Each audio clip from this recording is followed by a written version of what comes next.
Today, we're tackling a problem that so many bilingual families face. It's this incredible puzzle. You do everything you can think of to pass on a second language to your child, but they just won't speak it back to you. And man, can that be frustrating?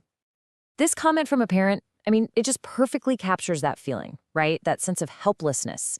You're speaking the language, you're reading the books, playing the songs, and all you get back is the majority language. You can't help but wonder, what am I doing wrong? Is my kid rejecting this part of our family? So, yeah, why does this happen? Is it just the kid's personality? Or are we not trying hard enough? Well, the great news is that researchers have been digging into this exact question.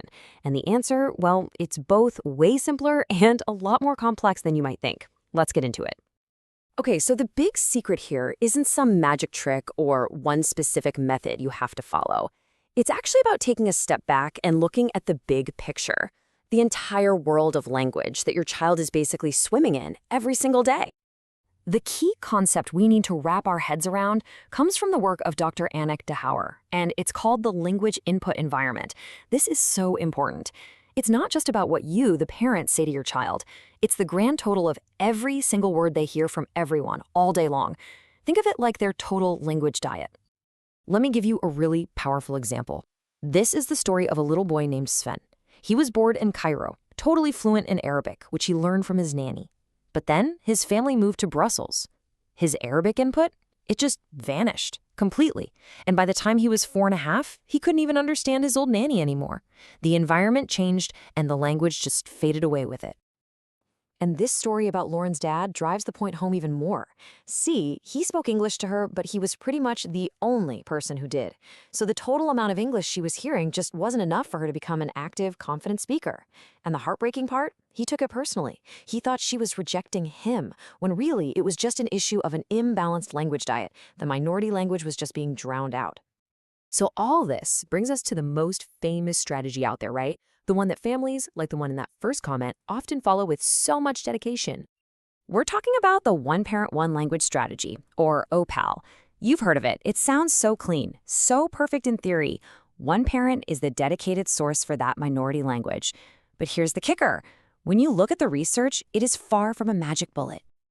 In fact, there was this huge study of over 1,000 bilingual families in Flanders, and the results were, frankly, pretty eye-opening. They found that even in homes actively trying to raise bilingual kids, a full 25%, that's 1 in every 4 children, ended up speaking only the majority language. Now, this is where it gets really fascinating. Look at this table. See that top row? When both parents use the minority language at home, the chance of the child speaking it is high. Makes sense. But look at the classic strict OPAL strategy. It only has a moderate chance of success. About the same as when one parent does OPAL and the other just kind of mixes languages. The takeaway here is crystal clear. The more total input a child gets in that minority language, the better their odds are. Okay, so if more input is the name of the game, what about mixing languages? Code switching. This is something a lot of parents really worry about. Right. So the common fear is that if you mix languages, you're just going to confuse your kid and totally mess up their development.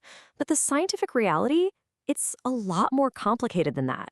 Researchers are finding that the relationship between mixing and a child's development is actually pretty complex. So to figure this out, scientists started looking at something really cool called volubility. It's a fancy word, but it's simple. It's just how much a baby babbles and makes sounds. And it turns out this is a super powerful predictor of their language skills later on. So the question is, does hearing mixed languages affect how much a baby talks? Well, a recent study used these day-long audio recorders to listen in, and they found something pretty surprising. It wasn't the total number of mixed sentences that seemed to matter. It was the proportion. When mixed-up sentences made up a bigger percentage of the one-on-one language an infant heard, their volubility, their babbling, was actually a little bit lower. So, what is going on here? Well, researchers have 2 main ideas. The first is what they call the cognitive cost path. Maybe, just maybe, processing mixed sentences takes a tiny bit more brain power for a baby, leaving less energy for babbling. The other idea is the parental response path. This one suggests that maybe parents of babies who are naturally quieter tend to mix languages more, trying to use something new to get their attention. We don't know for sure which way it goes yet. All right, let's zoom out for a second. Let's move from the home environment to a much bigger and honestly way more controversial claim you hear about bilingualism all the time. You've all seen the headlines about the bilingual advantage, right? The idea that speaking two languages is like a workout for your brain, making you better at focusing, multitasking, and problem solving. It's a really compelling idea, but is it actually true? To get to the bottom of this, scientists can't just rely on one or two studies. They have to do these massive things called meta-analysis. I mean, look at this chart. They start with a huge number of studies, like over 40,000, and they systematically filter them down to find only the highest quality evidence. It's all about finding the real signal in a whole lot of noise. And one of the biggest sources of noise they have to deal with is something called publication bias. Basically, it's a known fact that scientific journals are way more likely to publish exciting studies that find a positive result, like, hey, we found a bilingual advantage, than they are to publish boring studies that find no difference at all. So here's the crucial part. What happens when you use fancy statistical models to correct for that bias? Well, at first, it looks like there was a small but real advantage for bilinguals. But once you account for all those boring studies that probably never got published, that advantage, it tends to shrink a lot or even disappear completely. The so-called advantage might just be an illusion created by which studies we get to see. Phew. Okay, so after looking at all this research, from the home environment to the great brain debate, where does that leave parents? What should we actually be focusing on? Let's bring it all home. First, and this is probably the most important thing, let's stop stressing about finding one single, perfect, rigid strategy. The evidence is pretty clear that just sticking blindly to something like Opal is absolutely no guarantee of success. Here's what really matters. The strongest predictor of success is the total amount and the consistency of that minority language input. The more a child hears it in a natural way, the more likely they are to use it. Also, active back-and-forth conversation matters way more than just having a TV show on in the background. It's also true that talkative, engaged parents tend to raise talkative kids. And finally, please don't panic if your child's development in one language seems a little behind the other. That is totally normal. The only time to really be concerned is if their development seems very slow in both languages. You know, when you put it all together, it really points to a much bigger, more beautiful question.